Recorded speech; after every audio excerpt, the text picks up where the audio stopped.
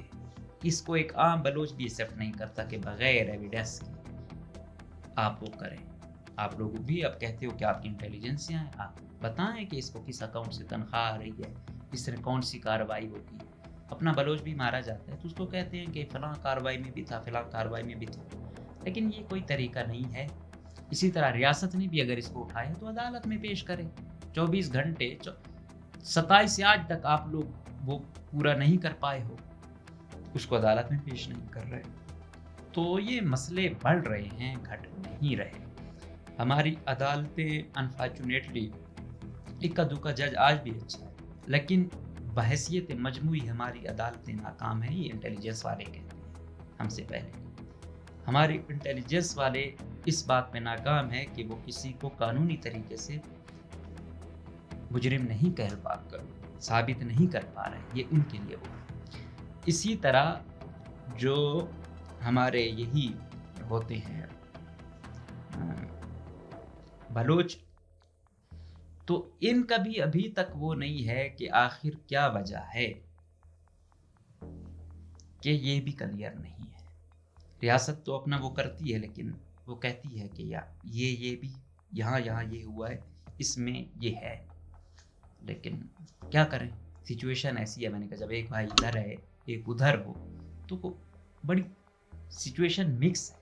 اس situation میں merit یا چیزوں کو بڑا سوچ سمجھ کے نکالنا بڑا ٹف ہو گیا ہے. یہ مسئلے بہت بڑھتے نظر آ رہے ہیں. ابھی بھی وقت ہے جو حقیقی قیادت ہے, اسٹیبلشمنٹ کی ہو, مذہبی پارٹیوں کی ہو, یا غلط تنظیموں کی ہو, یا ہماری انٹیلیجنس ایجنسیوں کی ہو, ان سب کو ملنا ہوگا. جمہوریت ہوگی تو یقین کریں کوئی قلعدم تنظیم نہیں چل پائے گی. جب چناؤ ہوگا, منتخب کیے جائیں گے لوگ, پھر یقین جانیے جمہوری لوگ بھی اس میں چلے جائیں گے. حل واحد ابھی بھی بچا ہے. انڈیا آج بھی اگر چل رہا ہے, واحد ریزن جمہوریت ہے. امریکہ چل رہا ہے, جمہوریت ہے. آج ان میں جمہوریت ختم ہو گئی تو یقین جانیے ان کا حل ہم سے بھی ہوگا. پھر نہ معیشت چلے گی, نہ کوئی استحکام آئے گا. 100 آپریشنز ہوں, 100 چیزیں, کوئی بھی چیز ٹھیک نہیں ہوگی. ابھی بھی وقت ہے, ہوش کے ناخن لیں, عوام کی رائے کا احترام کریں اور مل بیٹھ کر مسئلے حل کریں. اجازت دیجیے, اللہ حافظ.